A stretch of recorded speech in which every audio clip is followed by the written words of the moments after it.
आज एक छोटा सा टॉपिक के ऊपर हम चर्चा करेंगे। जैसे बाबा ने कहा कि विकर्म कब बनते, जब संस्कार के वश हो जाते हैं। संस्कार तो दो प्रकार के, एक तो आपस के संस्कार, हम एक दूसरे के साथ रहते वो संस्कार, दूसरे होता है खुद के संस्कार, जिसको बाबा कहते हैं पुराने संस्कार, कड़े संस्कार। तो हमें उस कड़े संस्कार के वश होने से क्या होते हैं, विकर्म हो जाते हैं। तो उस कड़े संस्कार को हम कैसे परिवर्तन करें? अगर हमने संस्कार को परिवर्तन नहीं किया तो वही संस्कार अंत में क्या हो जाएंगे, माया का, संस्कारों के अंश के वंश माया का गेट बन जाएंगे, उसी से माया घुसेगी। इसलिए संस्कार को परिवर्तन करना है।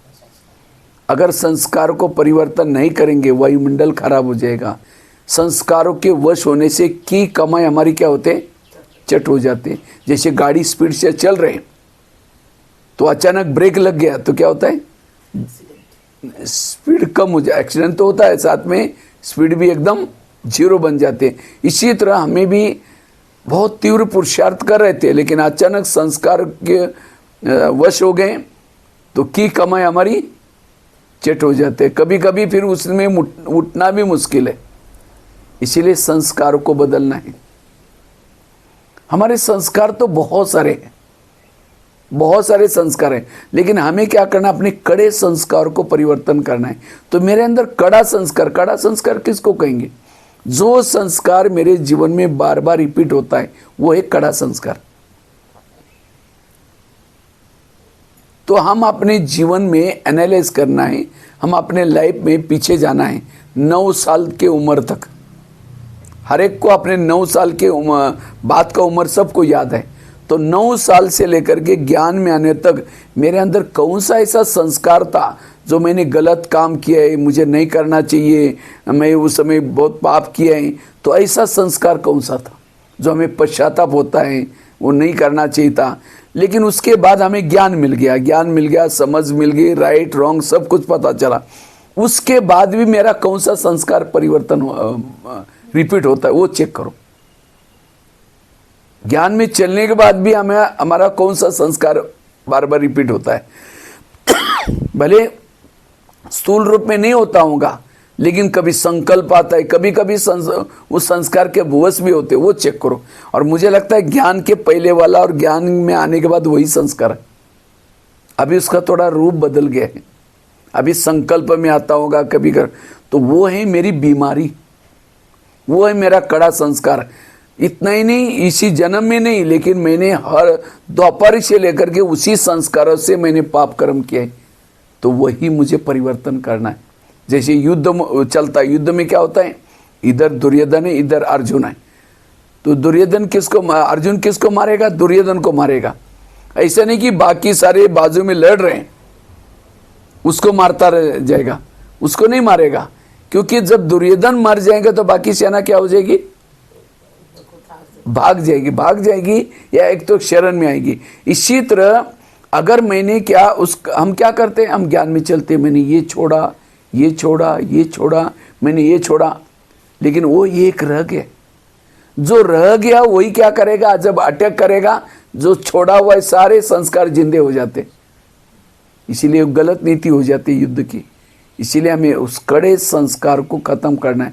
अगर वो संस्कार मेरे लाइफ में आता है तो सारे संस्कार जिंदे हो जाते हैं, और उस संस्कार के वश होने से हमारे अंदर से पाप कर्म होते, विकर्म होते हैं। इसीलिए मम्मा क्यों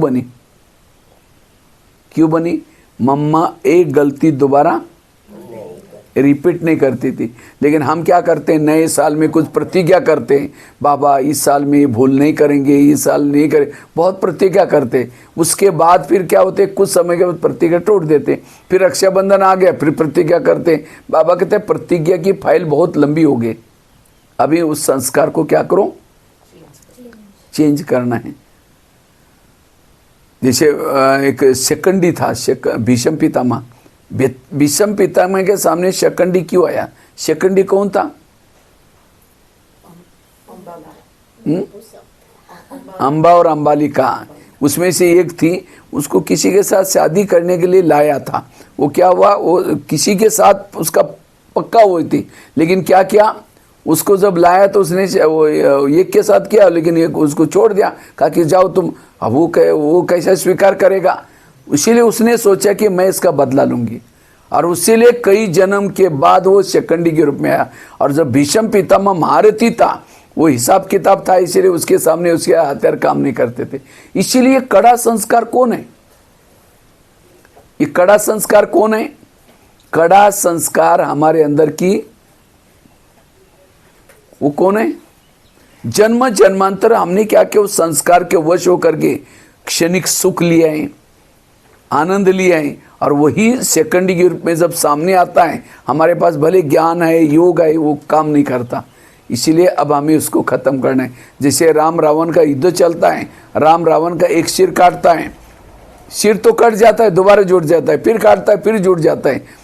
तो विभीषण आकर के राम के कान में दो चार बातें सुनाता है, ये ऐसा नहीं मरेगा, उसके नाभि में तीर लगाओ। और जब नाभि में तीर लगा, रावण क्या हो गया, मर गया। इसी तरह हम भी रावण को मारने में लगे, कोई 2 साल से, कोई 4 साल से, लेकिन नहीं मर रहे। क्यों? हमने क्या करते, उसके सिर काट रहे, उसके नाभि में तीर नहीं लगा। नाभि अर्थात वो कड़ा संस्कार। जब तक हम उस कड़े संस्कार को परिवर्तन नहीं करेंगे, तब तक विजय नहीं होगी। तो उस कड़े संस्कार को हम कैसे परिवर्तन करना है? हाँ, कई तो बाबा के बच्चे बाबा को पर्सनल रोरवान करते ना, जब पर्सनल रोरवान करते तो बाबा के कई बच्चे बाबा को क्या बोलते, बाबा आप टेंशन में नहीं आना, जब विनाश हो जाएगा, युद्ध चलेगा, भूकंप हो जाएगा, उस समय मेरे अंदर जो संस्कार है अपने आप मुझे वैराग आएगा, उस समय बदल जाएगा, आप अभी टेंशन में नहीं आना। बाबा कहते नहीं बच्चे, बहुत समय का क्या चाहिए, प्रैक्टिस चाहिए, अभ्यास चाहिए। अंत में आत्माएं शरीर छोड़ेगी, लेकिन परम धाम में नहीं जाएगी। क्यों? परम धाम का गेट बंद है। सारा विनाश होने के बाद ही परम धाम का गेट खुलेगा, और बाकी जो आत्माएं शरीर छोड़ती रहेगी, अंतराल में भटकते रहेंगे। लेकिन लास्ट में जब आत्माएं शरीर छोड़ेगी, अंतराल में भटकती जाएगी, तो समझो उन आत्माओं में से विकार में जाने का संकल्प आया, उसको तो शरीर तो है नहीं, तो क्या कहाँ जाएगी? जिसके अंदर वो संस्कार का अंश है उसके अंदर प्रवेश करेगी। एक एक में 8-8, 10-10 आत्माएं प्रवेश करेगी। इसीलिए बाबा कहते हैं अंत में माया का फोर्स बढ़ेगा। किस आधार से? इस आधार से। एक एक में 8-8, 10-10 आत्माएं प्रवेश करेगी।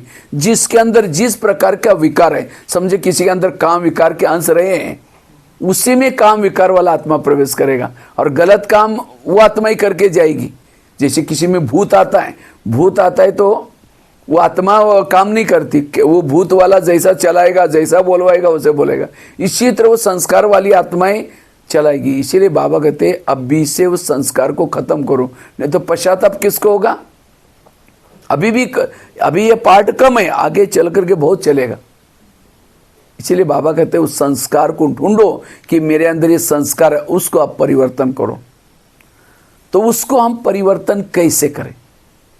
उसके लिए 6-7 युक्तियां सुनाते हैं। सबसे पहली है, अगर उस संस्कार को परिवर्तन करना है, अमृत वेला बाबा को सुनाओ।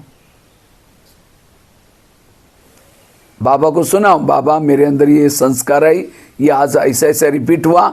जैसे हम लोग हॉस्पिटल में जाते हैं तो हॉस्पिटल में अलग अलग वार्ड होते हैं, 3-4 वार्ड होते हैं। तो जब हर वार्ड में आने का डॉक्टर का समय क्या होता है, अलग अलग होता है। देखो क्लास चल रहे बहन जी, तो ये सोचते कि हमारे कोई काम की चीज़ नहीं दे रहे, ये गलत। ना ना ना ना ना ना ना, वो तो बाद में कर सकते हैं। मेरे लगा कि हमको लगेगा इसकी हमारी वैल्यू नहीं चाहिए, इनके काम का नहीं, इन्होंने संपूर्ण बने। बताओ, गलत। हाँ? क्योंकि हर एक को नहीं तो क्या सुना, सामने वाले सुनने वाले तो मेरे को डांस कहाँ चलेगी, मेरे अंदर वो पॉइंट से नहीं निकलेगी। सुनने का भी ये होता है भाग्य भी नहीं मिलेगा, अभी भाग से मिल रहा है। तो बता रहा था मैं, चलो, क्योंकि क्या नहीं तो मैं सोच रहा हूँ ये वो ये बहुत गहरी बातें हैं। हाँ जी। हाँ, तो बता रहा था जैसे कोई डॉक्टर जब वार्ड में चक्कर लगाता है तो पेशेंट क्या करता है, उठ करके बैठता है। और हर वार्ड में डॉक्टर का जाने का टाइम क्या होता है, अलग अलग होता है। जब डॉक्टर चक्कर लगाता है, पेशेंट सोया पड़ा हुआ है, डॉक्टर उठाने की कोशिश करेगा, नहीं उठा तो छोड़ के जाएगा, उसको तो सारा चेक करके जाना है। फिर उस पेशेंट को कहाँ लेके जाना पड़ेगा, ऑफिस में लेके जाना पड़ेगा, उसकी फी भी ज़्यादा है, उस पेशेंट को तकलीफ भी होगी। इसी तरह ये दुनिया भी एक हॉस्पिटल है, इसमें 4 वार्ड है, America ward, Africa ward, Asia ward, Europe ward. तो हम कौन से वार्ड में, एशिया वार्ड में। तो यहाँ डॉक्टर आने का टाइम है 2 से 5 बजे तक बाबा चक्कर लगाता है, लेकिन हम बाबा तो चक्कर लगा रहे, उस समय हम सोए हैं, तो उसका इलाज नहीं होगा। अच्छा सोए भी नहीं, उठा हुआ है, कोई पेशेंट उठ करके ऐसा कर बैठा तो भी इसका इलाज। अच्छा कोई पेशेंट उठा है, उठ करके डॉक्टर के चेहरे के तरफ देख रहे हैं, कुछ बोल ही नहीं रहा है, तो भी इलाज नहीं। इसी तरह हम भी क्या करते हैं, बाबा जब चक्कर लगाता है उठ करके बैठते हैं, देखते रहते, बस कुछ बोलते नहीं अंदर क्या हुआ क्या नहीं हुआ। इसीलिए बाबा को सुनाओ। जब डॉक्टर चक्कर लगाता है, पेशेंट कहता है डॉक्टर जी मैंने कल आपकी दवाई खाई 2 बार, फिर भी 2 बार उल्टी हुआ, ऐसा हुआ, अच्छा और क्या हुआ क्या हुआ, सारा निकालता है। इसी तरह हमें भी कहना है, बाबा मैंने कल आपकी मुरली सुनी तो भी ये संस्कार चला, मुझे गुस्सा आया, मेरे अंदर काम विकार का संकल्प चला, मैंने मोबाइल में गलत, जो कुछ है बाबा को क्या करो, सुनाओ। तो बाबा क्या करेगा फिर, जैसे पेशेंट जब सुनाता है तो डॉक्टर लिखता रहता है क्या हुआ क्या हुआ, फिर डॉक्टर ऑफिस में जाता है और क्या करता है, दवाई लिख करके, दवाई क्या करता है, कोई नर्स के पास या कंपाउंडर के पास देता है, कहता है फलाने वार्ड में पेशेंट है, उसकी दवाई दे के आओ। तो इसी तरह अगर हम बाबा को सुनाएंगे, बाबा मैंने कल आपकी मुरली सुनी थी तो भी मुझे ये हुआ, ऐसा ऐसा संकल्प चला, दृष्टि उड़ती गई, तो बाबा क्या करेगा, उसकी दवाई मुरली के माध्यम से भेजेगा, या मधुवन से या कोई सेंटर से कोई ना कोई कंपाउंडर मतलब भाई बहन भेजेगा, और वो इसी टॉपिक के ऊपर क्लास चलेगा जो आपकी प्रॉब्लम है। या टचिंग के द्वारा दवाई मिलेगी। जब कब मिलेगी, जब बाबा को सुनाएंगे तब। इसीलिए आप हम लोग की लिए आए हैं। हाँ, मधुवन से 2 कंपाउंडर भेजे। हाँ, इसीलिए कर रही हूँ। हाँ नहीं है। मेरे घर में है ना, उस दिन से मैं ये तो वास्तव में बाबा क्या करता है, भेजता है, नहीं तो फिर टचिंग। अच्छा वो पेशेंट को कोई प्रॉब्लम नहीं, कोई समस्या नहीं, एकदम ठीक है, तो भी चुप नहीं रहता, कहता है डॉक्टर साहब धन्यवाद, आपकी दवाई से मुझे बहुत असर हुआ, आज कोई तकलीफ नहीं। डॉक्टर कहता है थैंक यू, बहुत अच्छा मेरा असर हो गया। इसी तरह हमें कोई तकलीफ नहीं, कुछ नहीं, तो भी चुप नहीं रहना है। वो कहते हैं बाबा कल का दिन बड़ा अच्छा गया, मज़ा आ गई, बाबा आपके ज्ञान का इतना असर हो गया, शुक्रिया बाबा। यही तो योग है। योग मतलब बाबा से बातें करना। एक भाई ने मुझे ऐसे, जब मैं कोई क्लास में बोल रहा था, तो एक भाई उठ करके कहता है भाई साहब बाबा तो भगवान है ना, बाबा को बोलने की क्या ज़रूरत है, आपने अब क्यों नहीं दवाई देता, प्रश्न पूछा। मैंने कहा कोई भी पेशेंट के पास डॉक्टर के पास, डॉक्टर क्या करता है, पेशेंट के पास जाता है, उस समय पूछता आपको क्या हुआ, उस समय पेशेंट तो नहीं बोलता आपको पता नहीं मेरे को क्या हुआ, देखो और चेक करो, दे दो दवाई। पेशेंट को बोलना पड़ता है। एक बार मैं ऐसे ही डॉक्टर के पास गया, तो मैंने सोचा देखो डॉक्टर को समझते, तो कहता आपको क्या हुआ, मैंने कहा डॉक्टर जी बहुत पेट में दर्द हो रहा है, इतनी सारी दवाई लिख करके दे दिया। तो उनको पता नहीं होता, आप जो भी बोलो, आप जा करके बोलो कि मेरे को पेट में दर्द फटाफट लिख करके दे, आप जो देंगे वो क्या करेगा, दवाई। इसीलिए बाबा भले भगवान है, जानता है, लेकिन बाबा को सुनाना पड़ता है। इसीलिए मुरली में कभी कभी सेंटेंस आता है, बच्चे सर्जन को अपनी बीमारी सच सच सुनाओ, और मैं अंतर्यामी नहीं हूँ। हाँ ये आता है ये शब्द। इसीलिए बाबा भले भगवान, बाबा को सुनाना है, जब सुनाएंगे उस संस्कार के बारे में तब बाबा दवाई दे। ये है पहली युक्ति। दूसरी युक्ति है हमें मुरलियों से स्टडी करनी है। मुरलियों से मुझे लगता है मधुबन में जितनी भी मुरलियाँ चली हैं, मधुबन में हर विकारों के बारे में मुरली चले, काम के ऊपर चलिए, क्रोध के ऊपर चलिए, लोभ के ऊपर। 69 से लेकर के 2017 तक कितनी सारी मुरलियाँ चली, और मुरलियों की कीमत ज़्यादा नहीं है। कितनी है? 15-20 रुपये किताबें बनी है उसकी। लेकिन हम कभी भी मुरलियों की स्टडी, एक सीडी का चित्र है ना, सीडी का चित्र शायद नहीं है यहाँ, सीडी का चित्र है। सीडी के चित्र में लास्ट में एक भिखारी सोया है, भिखारी सोए हैं, और भिखारी के सिराने में क्या है? गीता का शास्त्र है। उसके हाथ में क्या है? कटोरा है। और हम किसको जब लोगों को समझाते हैं तो क्या बोलते हैं? ये भारतवासियों का चित्र है। भारतवासियों का नहीं, हम ब्राह्मणों का चित्र है, क्योंकि असली गीता किसके पास है? ब्राह्मण के पास। ये मुरलिया, ये क्या है? गीता। लेकिन कहाँ रखे? सिराने। किसके पास? है ही भी नहीं। और कटोरा लेकर के, बाबा मेरा योग नहीं लगता, बाबा मेरी ये समस्या है, बाबा मेरी ये प्रॉब्लम है। इसीलिए मुरलियों की स्टडी करो। मुझे लगता है भगवान वाच्य केवल मुरली है। बाकी हम लोग क्लासेस कराते हैं, ये किताबें पढ़ते हैं, वो भगवान वाच्य नहीं है। भगवान वाच शास्त्र भी नहीं है। शास्त्र तो लोगों ने क्या किया है? मंथन चिंतन करके लिखा हुआ इन्हें। भगवान वाच केवल मुरली है, और वो केवल कब मिलती है? संगम युग में मिलती है। लेकिन हम मुरलियों की स्टडी इतनी नहीं करती। तो मधुबन में जब भी आप लोग जाएंगे, आप लोग क्या करना, सभी मिल करके एक मुरलियों का सेट लेके आना, और सेट ला करके उसको एक ये लाइब्रेरी बनाना, और हर महीने में क्या करना है? बदल करके एक एक मुरली लेके जाओ। और जब भी रात को सोने से पहले जो आपका संस्कार है वही मुरली निकाल करके पढ़ो। सब मुरली पढ़ने की जरूरत नहीं। जैसे डिस्पेंसरी में जाते हैं तो क्या बोलते हैं? दवाई मांगते हैं। कौन सी मांगते हैं? पेट दर्द है, क्या दर्द है तो क्या बोलेंगे? पेट दर्द की दवाई चाहिए। ऐसे नहीं कि आपके पास जितनी भी टैबलेट है एक एक दे दो। अब हाँ, मुरली भी टॉपिक अनुसार। काम अव्यक्त मुरलिया टॉपिक के ऊपर चलते हैं, बिना टॉपिक के कभी नहीं चलती। इसीलिए हमारे अंदर काम विकार है तो काम विकार वाली मुरली निकालो। बाकी पढ़ने की जरूरत नहीं, मेरी बीमारी नहीं है। लेकिन हम मुरली भी एक डिस्पेंसरी है, इसके अंदर काम की, क्रोध की, लोभ की सारी टैबलेट्स हैं। तो हमें वही टैबलेट, ये साकार मुरली सुनते समय भी हमें क्या करना है? मेरे विकार, मेरे अंदर संस्कार क्या है, वही हम हर पॉइंट को नोट कर लेते हैं। काम कोई आता ही नहीं। ये है मुरली की स्टडी करने का तरीका। इसीलिए मुरली के पहले योग क्यों जरूरी है? यहाँ तो योग चलता ही नहीं, लेना ही देना नहीं। सीधा करके क्या करते हैं? क्लास में बैठ जाते हैं। अगर इसके बजाय 6 बजे आओ, 6 से 6:30 क्लास करो, और उसके बाद क्या करो? आधा घंटे में मुरली। मैंने कितना शुरू किया? 6:05 पर, तो भी 6:30 बजे पूरा किया। 1 घंटे से ज्यादा होता है मुरली क्लास। नहीं, जरूरी नहीं है। सीधी सीधी मुरली पढ़ो, योग जरूरी है। क्योंकि योग करने से मेरी क्या टैबलेट से वो मिल जाएंगी। नहीं तो बुद्धि तो एकाग्र नहीं होता। आप मुरली से जो पॉइंट कैच नहीं कर सकते। इसीलिए मधुबन में भी नियम है, हर सेंटर में भी नियम है। लेकिन हमने यहाँ नियम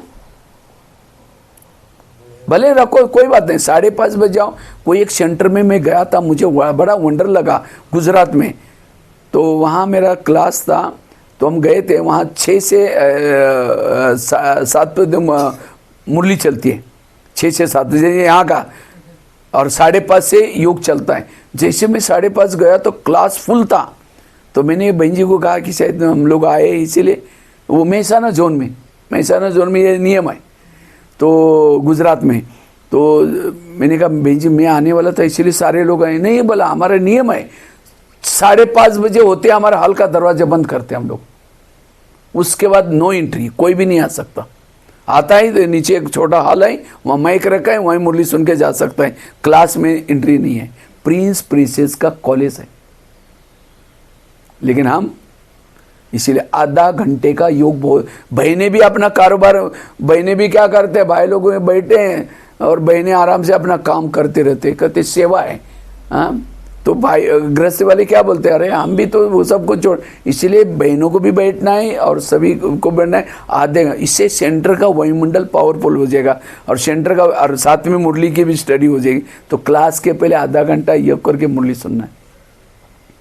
तो उससे हम क्या करें, जैसे मेरे पास एक कोई चीज़ है, समझिए ये चीज़ है, मैंने इसको टच किया, ये सोने का बन गया, इसको टच किया सोने का बन गया, ये टच किया सोने का बन गया, इसको जो भी इसे मैं टच करता हूँ उससे क्या बन जाता है, सारा सोना। तो आप इस चीज़ को वैल्यू देंगे या जो बना हुआ सोने का वैल्यू देंगे इसको? अगर ये आपके पास है तो बहुत ढेर सोना बना सकते हैं। इसी तरह मुरली सुन करके शिवानी बहन बनी, मुरली सुन करके दादियाँ बनी, मुरली सुन करके महारथी बनी, लेकिन हम वैल्यू किसको दे रहे हैं? उन लोगों को दे रहे हैं, मुरली को वैल्यू। इसीलिए मुरली से ही संस्कार बदलेंगे। अगर मेरे संस्कार नहीं बदले, हम भी कटोरे लेकर बाबा मेरे सबके सामने जाते, मेरी ये समस्या है, मेरी ये समस्या है, उसे समस्या मुरली में है जो भी। इसीलिए हमें मुरलियों की स्टडी करने की जरूरत है। ये दूसरा। तीसरी पॉइंट है, अगर मुझे उस कड़े संस्कार को परिवर्तन करना है, उसके लिए जो बाबा ने निमित्त आत्माएं बना रखी है सेंटर पर, उनको भी आप पूछ सकते हैं, बहन जी या भाई जी मेरे अंदर ये संस्कार है, लेकिन हम क्या करते हैं? बताते नहीं है। उनको कईयों को लगता है अगर हम बताएंगे तो वो हमें उस नज़रों से देखना शुरू करेंगे, और ये इतनी पुराने फिर भी इसके अंदर ये संस्कार है। इसीलिए पूछते बहने कैसे? हाँ बहन जी बहुत अच्छे, आज उस विकार में गया, संकल्प चले, गलत काम किया, कहेंगे बहुत अच्छे। छिपाते छिपाते एक दिन खुद भी छिप जाएंगे, ओम शांति हो जाएगी। अब स्थूल बीमारी किसी को होती है, फोड़ा होता है, छिपा कर चलते हैं, कहते सबको कहेंगे मेरे को यहाँ फोड़ा हुआ। और भारत में तो जितने लोग उतने डॉक्टर हैं, सब कहेंगे पत्ता बांधो, तेल लगा दो, पत्ता बांधो, कोई कहेंगे मरहम लगाओ, कोई कहेंगे। तो इसी तरह ये स्थूल बीमारी हम नहीं छिपाते, तो ये विकारों की बीमारी क्यों छिपाए? इसीलिए हमें अच्छा अपना नाम बताने की शर्म आते ही, किसी और का नाम लो। किसी ने मुझे इस विकार के बारे में पूछा था, लेकिन मुझे जब बताने का नहीं आया, इसलिए मैं आपसे पूछ रहे है आपका, लेकिन ये हमें नॉलेज इकट्ठा करने का तरीका है। तो ये भी युक्ति। चौथी है, अगर उस संस्कार को परिवर्तन करना है, उस संस्कार का भोजन नहीं, तो वो कड़ा संस्कार मेरे एक्टिविटी में कब आता है? उसको कहीं ना कहीं से भोजन मिलता है, भोजन मिलता है। जैसे कोई बुजुर्ग व्यक्ति है, बहुत क्रोधी है, पिटाई करता है सबकी, बुजुर्ग है लेकिन उठ नहीं सकता, अगर उस बुजुर्ग व्यक्ति को रबड़ी खिलाओ, मलाई खिलाओ, मालपानी खिलाओ, तो क्या करेगा? उठेगा और पिटाई करेगा। अब उसको भोजन ही पावरफुल नहीं खिलाया, सिंपल भोजन खिलाया, तो कहेगा मैं आकर के मारूंगा, ये करूंगा, लेकिन उठेगा ही नहीं, क्योंकि भोजन इतना पावरफुल नहीं खाया।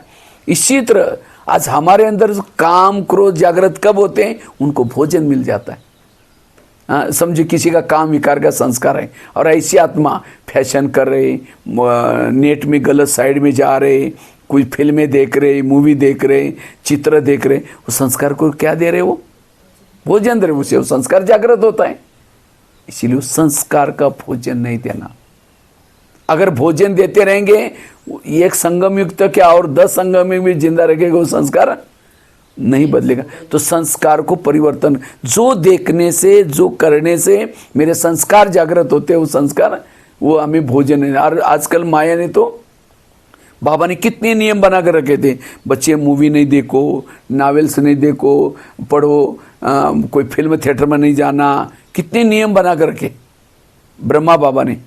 लेकिन माया कहती है अच्छा तुम्हारे बाबा ने तो बहुत नियम बनाया, तुम तो थिएटर में नहीं जा सकते हो, क्योंकि बैच पहन के जाएंगे तो लोग पकड़ेंगे, अरे ओम शांति बोले फिल्म देखने के लिए आए। कोई बात नहीं, मैं तुम्हारे जेब में आती हूँ। तो माया ने क्या किया? ऐसा साधन बनाया, बढ़िया सा जेब में आई। और हमें मोबाइल को भी नहीं छोड़ना, क्योंकि मुरली भी उसी में, हमारा बैंक भी उसी में, सब कुछ उसी में, उसको भी नहीं छोड़ना है। आजकल बिजनेस भी उसी में, सब कुछ उसी में, इसी में। इसीलिए थोड़ा भी अगर उसका भोजन मिल जाता है, हवा पानी मिल जाता है, तो हमारे संस्कार को, इसीलिए उस संस्कार का भोजन नहीं देना। अगर थोड़ा भी भोजन मिल गया तो संस्कार।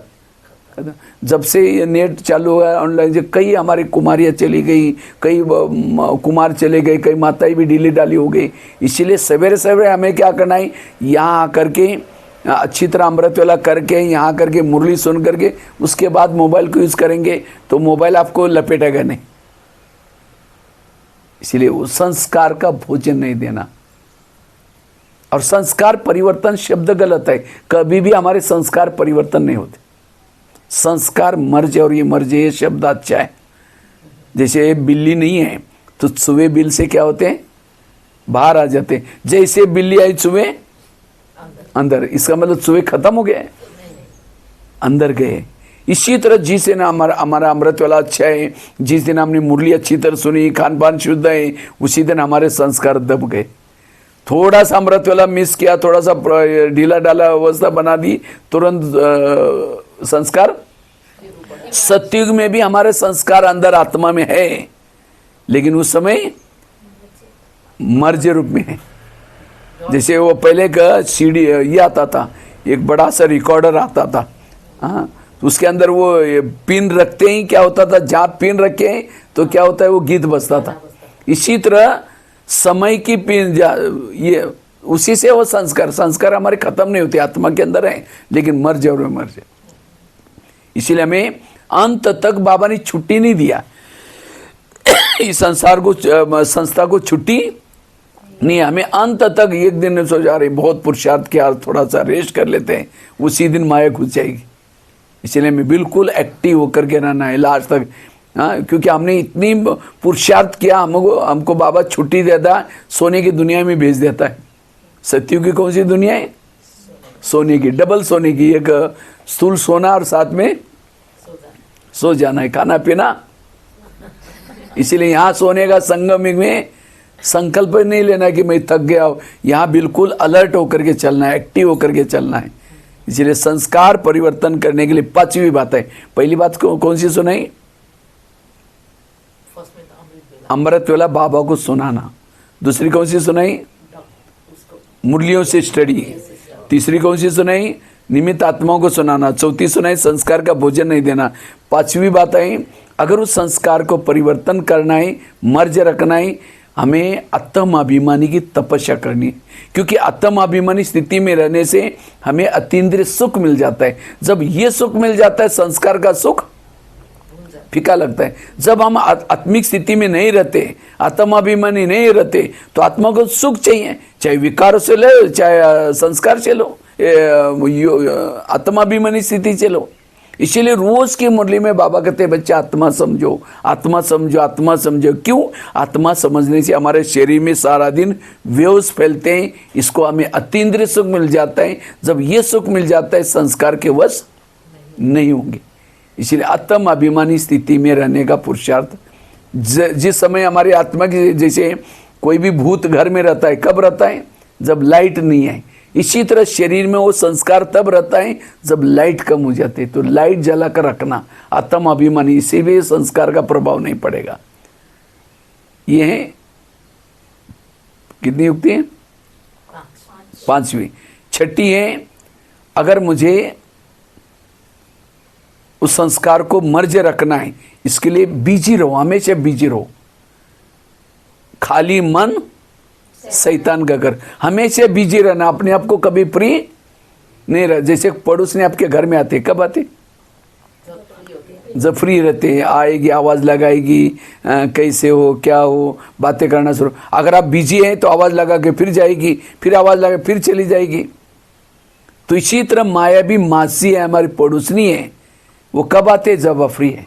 इसलिए अगर फ्री है, यहाँ बाबा कमरा बना, यहाँ करके बैठो, या कोई ना कोई अपना स्थूल घर का काम करो हमेशा, या वहाँ गणपति का मंदिर है, वहाँ जा कर के बैठो, बहुत सारे लोग भगत आते रहेंगे, उनकी सेवा करो। हमें है हमेशा अपने सेवा में क्या करना है, अपने आप को बिजी रखना है। मन की भी दिनचर्या और साथ में शरीर की भी दिनचर्या, शरीर से भी बिजी, मन से भी बिजी। जो जितना बिजी रहेगा उतना वो संस्कार नहीं आएगा। सेवा में बिजी रहने से, या कुछ ना कुछ सेंटर पर आओ, जो इतना बड़ा सेंटर है, वो झाड़ू पोछा करने का काम, गमले को पानी देने का काम, हमेशा बिजी रहना। हमें जो बिजी रहता है वो संस्कार नहीं आएगा। 7वीं युक्ति है, अगर वो संस्कार को परिवर्तन करना है, उसके लिए श्रीमत प्रमाण चलना है। वो संस्कार कब आता है, श्रीमत का उल्लंघन करने से आता है। बाबा कहता है, माया मेरी बेटी है और तुम मेरे कौन हो, बच्चे हो। तो माया और हमारा रिश्ता क्या हो गया फिर, भाई बहन, कोई कोई बहन भाई को थप्पड़ मारते, कब मारते? जब बाप का कहना नहीं मानता तो बहन थप्पड़ मारते, ज़्यादा होशियारी कर रहे कि बाप का नहीं मानते। इसी तरह माया भी हमको थप्पड़ वो संस्कार के रूप में कब आते हैं? जब हम नियम का उल्लंघन करते हैं।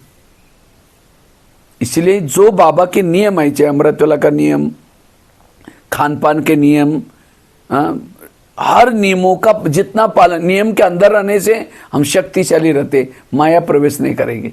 इसलिए ईश्वरीय नियमों प्रमाण चलने का पुरुषार्थ, तब संस्कार नहीं आएगा। 8वीं युक्ति है, अगर उस संस्कार को मर्ज रखना है, सोमानों के अभ्यास। लेकिन सोमान भी ऐसे नहीं कि कोई भी सोमान लेना है, हर विकारों के सोमान अलग अलग है, याद रखना। जैसे हर बीमारी की टेबलेट, अब पेट दर्द है, कहो कि सिर दर्द की दवाई ले दो, दे दो, खा लो, तो क्या हो जाएगा? पेट दर्द खत्म हो जाएगा? नहीं हो जाएगा। इसी तरह हर विकारों के सोमान अलग है। समझो क्रोध आता है और कहो कि मैं मास्टर सर्वशक्तिवान हूं, और क्रोध आएगा। एक किसी में व्यक्ति ने एक बताया था मुझे, एक बेलगाम में, पता नहीं बेलगाम में कोई एक जगह पर एक बीके भाई था, ज्ञान में चलता था। तो उस समय पहले मुरलियों में स्लोगन नहीं आता था, वरदान नहीं आते थे, सोमान आते थे। तो उसने क्या किया, सोमान सुन करके गया, खेती का काम करता था। तो खेती में जब गया तो देखा कि पड़ोसी वाला क्या कर रहा था, बांध को तोड़ तोड़ करके क्या कर रहा था, उसमें डाल रहा था। उसने बहुत समझाने की कोशिश करी, अरे ये हमारी जमीन है, क्यों कर रहे? तो लास्ट में उसको गुस्सा आया, कहता मैं भी कोई कम नहीं हूं, मैं मास्टर सर्वशक्ति, उनको फावड़ा मार दिया, उसको एक फावड़ा ही मार दिया उसके। उस समय का सोमान, अगर ये मैं शांत स्वरूप हूँ, मैं शांति सागर की संतान हूँ, मास्टर स्वरूप से, और ही गुस्सा है। इसीलिए हर विकारों के सोमान अलग है। काम विकार है, उसके सोमान अलग है। क्रोध के सोमान अलग है। समझो इंद्रियोजित बनना है, उसके सोमान अलग है। तो मेरे अंदर कौन सा विकार है, वही सोमान हमें क्या करना है, यूज करना है। सोमान से, जैसे वो टैबलेट यूज करने से उसके अंदर का जो जर्मस है नष्ट होते हैं, उस सोमान से हमारे अंदर की शक्तियाँ जागृत होती है। इसी से हम अभ्यास कर सकते हैं। और लास्ट की युक्ति है ज्वाला स्वरूप योग। अगर उस संस्कार को मर्ज रखना है, ज्वाला स्वरूप का योग करना है। जितना हम ज्वाला स्वरूप में रहते हैं, लेकिन ज्वाला स्वरूप स्थिति कब रहेगी? जैसे एक चूल्हा है, चूल्हा बुझा हुआ है पूरा, अब उस चूल्हे को फिर से भड़काना है, तो क्या करते हैं, जो डाली हुई लकड़ियों को हिलाते हैं। जब हिलाएंगे तो चूल्हा क्या हो जाएगा, फिर आग भड़के। इसी तरह हमारे बुद्धिरूपी चूल्हे में बाबा कितनी लकड़ियां डालता है, लेकिन हम हिलाते नहीं, डालते रहते नया, और इसीलिए वो बुझती रहती है। इसीलिए उसको हिलाना अर्थात मनन चिंतन करना, बाबा ने जो लकड़ियां डाले उसको चिंतन करना। जितना चिंतन करेंगे वो ज्वाला स्वरूप स्थिति बनेगी। और उसके ऊपर अगर बुझी हुई आग के ऊपर घी डालो तो भी आग भड़कती। इसी तरह पवित्रता ये है घी। जितना हमारे अंदर पवित्रता है, उतनी हमारी ज्वाला स्वरूप स्थिति रहेगी। अगर मेरी ज्वाला बुझी है, पवित्रता की कमी है। पवित्रता मतलब केवल ब्रह्मचर्य नहीं, मनसा वाचा कर्मणा, ये पवित्रता से ज्वाला स्वरूप स्थिति। और जितनी ज्वाला स्वरूप स्थिति रहेगी, जैसे कोई जलेबी खाता है, मुरमुरा फीका लगता है, इसी तरह जिन्होंने ज्वाला स्वरूप स्थिति की अनुभूति की, अतीन्द्रिय सुख की अनुभूति की योग से, उसको ये संस्कार फीके लगेंगे, संस्कार परिवर्तन होगा। तो ये 8-9 युक्तियाँ अपनाने से हम कड़े संस्कार के ऊपर क्या कर सकते हैं, विजय। अगर कड़ा संस्कार नहीं बदला, जैसे पांडव बड़े हो गए, कौरव बड़े हो गए, अब सबको लगता है राजा किसको बनाया जाए, तो सब कहते हैं जो योग्य है उसको राजा बनाया जाए। तो योग्य कौन है, उनकी एक परीक्षा ली गई। अचानक 4 लोगों को काले कपड़े से सिर बांध करके लेके आए हैं दरबार में। तो सबसे पहले प्रश्न पूछा दुर्योधन को, दुर्योधन अगर तुम राजकुमार बनोगे, तुम्हारे सामने ऐसी केस आएगी, तुम इनको क्या सजा देंगे? इन चारों ने मिलकर के एक व्यक्ति का मर्डर किया। तो दुर्योधन जोश से उठता है, कहते मर्डर क्या, इन चारों को भी गले छाड़ दो। कहा कि अच्छा ठीक है, मर्डर का बदला मर्डर, वो बोलता है। तो यही प्रश्न किसको पूछा, युधिष्ठिर को पूछा। कहा कि युधिष्ठिर तुम्हारे सामने ऐसी केस आएगी, तुम राजकुमार बनोगे तब, तो क्या सजा देंगे? तो कहता है, वो गंभीर हो गया, कहते हैं इनके मैं कुल जाति वर्ण पूछना चाहता हूँ। तो शकुनी मामा उठ करके कहता है जाति चे का मतलब है, उसको लगता है मेरे भांजे ने जो बोला वो भांजे का सा है। तो लोग कहते हैं हाँ, जब पूछा तो कुछ राज होगा। कहा कि इसमें एक शूद्र है, शूद्र वर्ण का, दूसरा क्षत्रिय है, तीसरा वैश्य है, चौथा पहला शूद्र, दूसरा वैश्य, तीसरा क्षत्रिय, चौथा ब्राह्मण, 4 कुल के 4 है। कहा इसमें जो क्षुद्र है उसको 2 साल की सजा दो, मर्डर करने में शामिल था। इसमें जो वैश्य है उसको 4 साल की सजा दो, इसमें जो क्षत्रिय है उसको 6 साल की सजा दो, और इसमें जो ब्राह्मण है उसको जिंदगी भर की ये दादा। कहा कि क्या सजा देना है मैं नहीं कहूंगा, आचार्य द्रोण बैठे वो बताएंगे। ये जो छोटी छोटी टोटके हैं संगम युग की यादगार है। हम भी ब्राह्मण शूद्र में थे, गलतियां की थी, माफ हो सकते हैं। वैश्य में की माफ हो सकते हैं, क्षत्रिय में की वो भी माफ हो सकते हैं, लेकिन ब्राह्मण बन के जो हम करते हैं एक का हजारों गुना पाप चढ़ता है। हम पुण्य तो गिनते हैं, मैंने ये किया, इतनी सेवा की, इतनी, लेकिन मेरे से जो भूले हो रहे उसको गिनती करते नहीं। और इसीलिए कई कहते हैं ना जब ज्ञान में आए थे बड़ा मजा आती थी, लेकिन अब पता नहीं क्या हो गया। जब ज्ञान में आया हमारा पाप का बाबा ने घड़ा सारा वो बोझ निकाल करके खाली कर दिया, लेकिन जैसे चलते गए फिर दोबारा चढ़ना शुरू हो गया। तो उसको फिर इसीलिए फिर स्थिति, इसीलिए ब्राह्मण बनने के बाद हमें कोई भी विकर्म, अगर ब्राह्मण बन करके मेरे संस्कार के कारण, मेरे आदतों के कारण कोई बीके यहाँ से चला गया मेरे कारण, इसको कहते हैं ब्रह्म हत्या।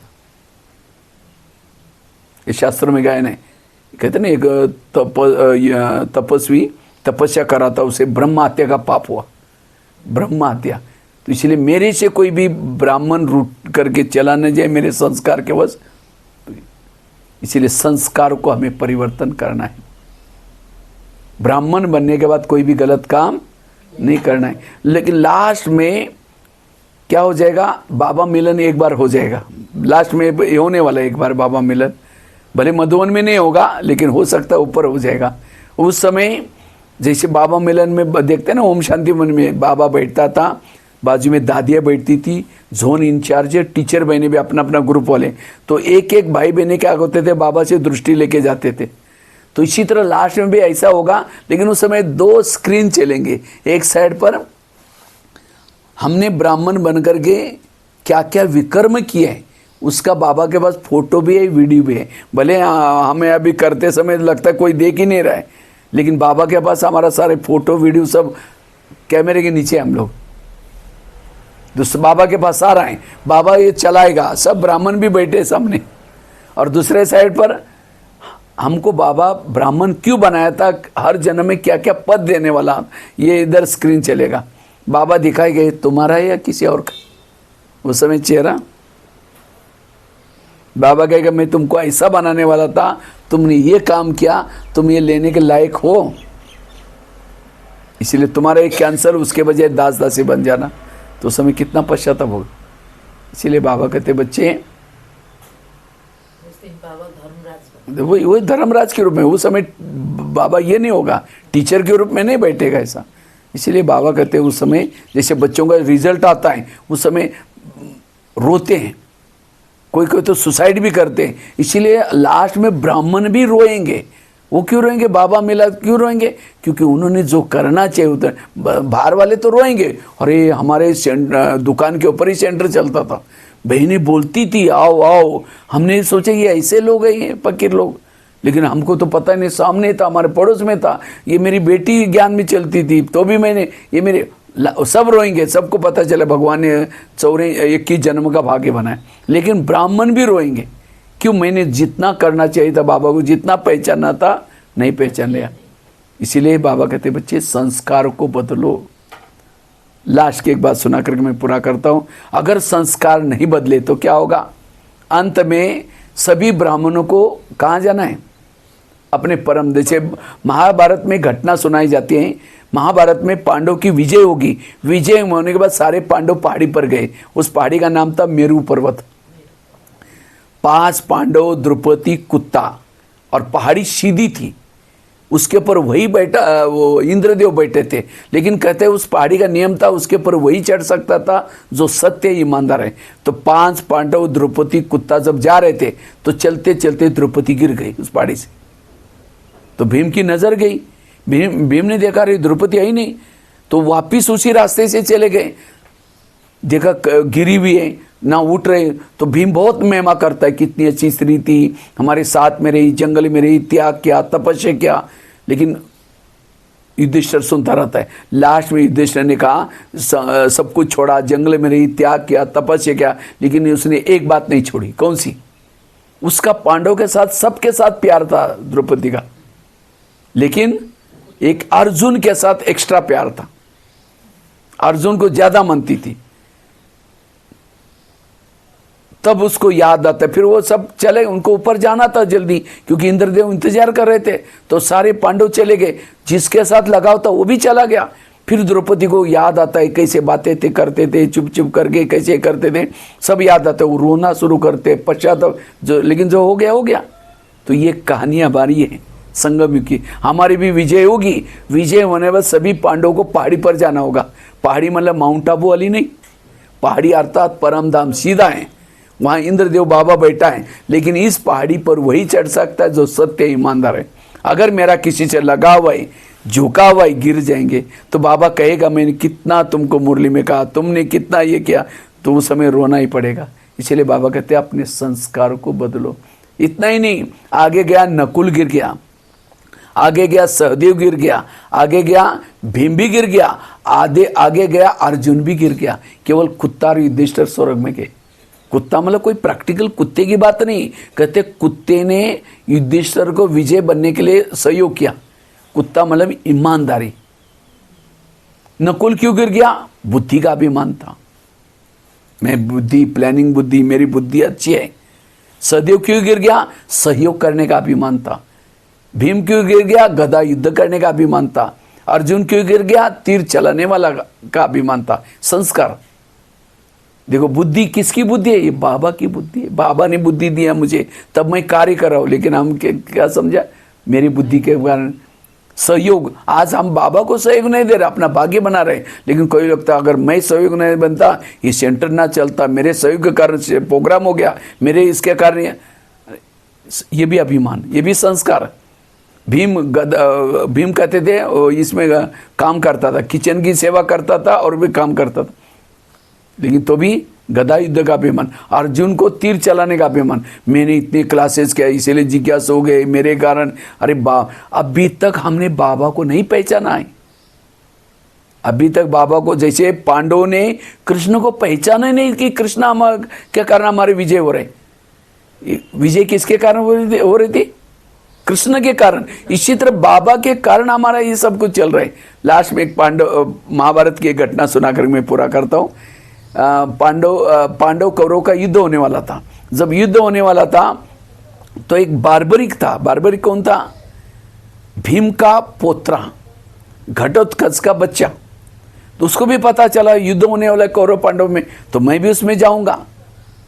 लेकिन उसको एक देवी का वरदान था, तुम कमजोरों का साथ दोगे तुम्हारी शक्तियां बढ़ेगी, तुमको कोई हरा नहीं सकेगा। तो कमजोर कौन थे? कौरव, क्योंकि पांडव के साथ तो कृष्ण था, वो तो मजबूत थे। तो कौरव तो उसको अंदर से आया कि मैं कौरव के साथ युद्ध करूंगा, जा रहा था। तो कृष्ण को पता चला ये तो आने वाला युद्ध करने के लिए, अगर ये उनके तरफ जाएगा तो ना कौरव जीतेंगे ना पांडव, युद्ध चलता रहेगा। तो कृष्ण क्या करता है, एक ब्राह्मण का वेश धारण करके उसके रास्ते में बैठता है। तो जाते उसको बोलता है अपना क्या बार्बरिक को बोलता है, हे राजन तुम युद्ध करने के लिए जा रहे हैं, इस ब्राह्मण को कुछ दान पुण्य करके दो। तो उसको लगता है ब्राह्मण क्या मांगेगा, गाय मांगेगा, जमीन मांगेगा। कहते हे ब्राह्मण तुमको क्या चाहिए? कहता है जो मांगोगे देंगे। बोले हाँ जो चाहिए दूंगा, मेरा वचन है। कहता मुझे आपका सिर चाहिए। उसको लगा तो सिर मांगा तो ये तो कोई ब्राह्मण ही नहीं, तो वचन तो दिया था। कहता मैंने वचन दिया मैं पूरा करूंगा, लेकिन आप कौन है? तो कृष्ण अपना रूप। कहता आपने मेरे साथ ऐसे क्या? कोई बात नहीं, मुझे सिर मैं दूंगा, लेकिन मुझे युद्ध देखने की इच्छा है। बोला कोई बात नहीं। तो सिर काट करके क्या क्या उसको दिया। तो कृष्ण ने उस सिर को ला करके क्या क्या, जहाँ युद्ध चल रहा था वहाँ एक पेड़ को टांग कर रख दिया। तो युद्ध जब चल रहा था वो सारा साक्षी होकर के देख रहा था। लास्ट में युद्ध में विजय हो गए पांडव, सारे कौरव मर गए, पांडव विजय हो गए। तो पांडव विजय होने के बाद पांडव आपस में लड़ना शुरू किया। भीम कहता है मेरे गदा का कारण विजय हो गया। अर्जुन कहता है तुम्हारी गदा तो कुछ नहीं थी, मेरे तीर ज्यादा थे। वो कहता है मेरी गदा, वो कहता है मेरे तीर। तो सिर ऊपर से देखता है, सब ऊपर से हंसता है, कहता है अरे ना तुम्हारी गदा थी ना तुम्हारे तीर थे, मैं देखता था एक चक्र चलता था, चक्र गले काटता था, चक्र गले काटता, तुम्हारा तीर चलता था, तीर के सामने चक्र रहता था, गदा चलती थी सामने चक्र रहता था। तब भीम को गुस्सा आता है, उस सिर के ऊपर भी गदा मार कर उड़ चला। ये कहानियां संगम युग की है। हमारी भी विजय होगी, पांडव की विजय होने के बाद पांडव आपस में लड़ेंगे। मेरे जिज्ञासोई, ये मेरा एरिया है, ये मैंने उनको ज्ञान में लाया। अरे कहाँ परमात्मा दे रहा है उसको छोड़ करके, सब अभी भी लड़ रहे आपस में। कितने सारे बाबा का सेंटर है, बाबा का ये कोई, आज ये दरी, ये चद्दर किसी और ने लाकर दी, ये चद्दर किसने दिया है, किसी और ने लाकर दी। ये संदल किसी और ने लाकर दी। ये मुरली किसी और ने बोली है, टाइपिंग किसी और ने की, पोस्ट ने किसी और ने की। ये जो हम बोल रहे हैं ये भोजन किसी और ने लाकर दिया। और मैंने क्लास बहुत अच्छा किया, मैंने ज्ञान इतना अच्छा सुनाया। अरे कहाँ सुनाया, इस कितना लोगों, हम जो करते हैं कितना लोगों को बंटवारा जाता है, हम तो कुछ नहीं करते, दरिया में खसखस। इसलिए अभी भी हमने बाबा को नहीं पहचाना। बाबा अगर बाबा मेरे साथ ना होता, एक दिन भी पवित्र रह के दिखाओ, नहीं रह सकते। आज भले बाबा दिखता नहीं, आज द्वापर युग में भी लोग पवित्र रहने के लिए जंगल में गए थे लेकिन नहीं रह पाए, वापिस आए, गृहस्थी बसाई। लेकिन आज इतना गंदा वातावरण है, आज इतना तमोप्रधानता है, इतना हम खान पान कर, इतना बाहर दुनिया में नेट वगैरह क्या क्या गंदगी है, तो हम पवित्र है। इसका मतलब बाबा मेरे साथ में। अगर बाबा साथ में ना होता तो हम एक दिन भी पवित्र न रहते। इसीलिए बाबा कहते बच्चे बाबा करा रहे हैं, बाबा का हम तो कुछ नहीं कर सकते। मैंने खुद अपने जीवन से देखा, कहा मैं 6-6 महीना स्नान नहीं करता था लौकिक में, एक बार कपड़े डाले फटने तक निकालते भी नहीं थे, ऐसे पहन करके लास्ट तक वो फटने के बाद मिल जाते थे, 2 शब्द नहीं बोलते थे। लेकिन आज देखो बाबा कितनी सेवा कर रहा है। अगर मैं कहूँ कि मैं बहुत अच्छा क्लास कराता हूँ, मैं, बाबा ने तो मेरे ऊपर इतना उपकार किया, अपना नाम ही दे दिया मेरे को, भगवान भाई बना दिया। कमाल है बाबा की। और मैं अगर कहो कि मैं करता, बाबा क्या करता है, आत्माओं के अंदर गुण भरता है, विशेषता भरता है उसका भाग्य बनाने के लिए। लेकिन उस विशेषता को, गुण को क्या करते हैं हम, क्या समझते हैं, मेरा अपना। इसीलिए हमारा कुछ नहीं, बाबा करा रहे, भाग्य बना रहे। इसीलिए सदा बाबा बाबा, मैं कुछ नहीं करता हूँ, मैंपन से मुक्त। ये मैंपन का सबसे खतरनाक संस्कार है, सबसे खतरनाक। एक लास्ट में मैं अपने लिए एक स्टोरी याद रखा, अपने लिए। मैं कभी कभी जब वो स्टोरी याद करता हूँ, जब अभिमान आता है ना, उस स्टोरी याद करता हूँ। एक व्यक्ति ने गधा पाला था, तो गधा पाला था, उन्होंने एक नया मकान बनाया। नया मकान बनाया तो बहुत खर्चा हुआ। खर्चे के पीछे क्या हुआ, इतना खर्चा हुआ तो सोचे कि अभी ये सामान शिफ्ट करना है, कैसे करें। अगर कोई गाड़ी मंगाए तो बहुत खर्चा हो गया, पहले तो वो ज़्यादा खर्चा हुआ है। तो सोचे गधे के ऊपर रख करके थोड़ा थोड़ा क्या करते, शिफ्ट करते, थोड़ा थोड़ा शिफ्ट किया। लेकिन एक बड़ी सी मूर्ति थी, अब मूर्ति कैसे लेके जाऊँ गधे के ऊपर। तो सोचे कि उसके लिए गाड़ी, फिर सोचे कि कहाँ गाड़ी लेके खर्चा हो जाएगा, तो गधे के ऊपर रख करके लेके जाते हैं। उसके ऊपर बेडशीट डाल दिया मूर्ति के ऊपर। लोगों को क्या पता चला अंदर क्या लेके जा रहे, तो बेडशीट डाल करके गधे पर रख करके लेके जा रहे थे। तो गधा चलते चलते क्या हो गया, बेडशीट हट गया, सिर दिखना शुरू किया। जैसे सिर दिखता है वो मूर्ति को लोग देख करके नमस्ते करते, गधे को लगता है मेरे को नमस्ते कर रहे हैं। वो गधे को नहीं कर रहे थे, किसको कर रहे थे तो इसी तरह कई बार हम जब कोई सेंटर पर जाते हैं, 8 दिन 15 दिन सेवा करने के बाद वहाँ की बहनें क्या करते हैं, हम लोगों का सम्मान करते, माला पहनाते, कई बार ताज पहनाते, कई बार मधुवन के लिए लिफाफे देते। तो बड़ा सा लिफाफा दे करके मेरा कोई क्लास सुन करके लिफाफा में नहीं मिल रहा है, मेरा सम्मान नहीं है। मैं एक मधुवन निवासी हूँ, मेरे पास समर्पित का बैच है, ये बाबा का सम्मान है, बाबा का ये। अगर मैं ज्ञान में ना होता तो कौन सम्मान, एक दिन भी रहने का भी चांस नहीं देते मेरे को। तो ये किसका सम्मान है? और बाबा का, हमारा कुछ भी नहीं है। इसलिए निरहंकारी स्थिति, और जो निरहंकारी रहेंगे वो निरहंकारी का संस्कार भी बहुत अच्छा। कई संस्कार हमारे अंदर, तो चेक करना है मेरे अंदर का क्या संस्कार है, उसको क्या करना है, परिवर्तन करना है। संस्कार परिवर्तन करने से ही सारे संस्कार के वश होने से हमारा योग भी नहीं लगता, सारे प्रॉब्लम आते। तो उसके लिए 8-9 युक्तियाँ बताए। ठीक है, ओम शांति।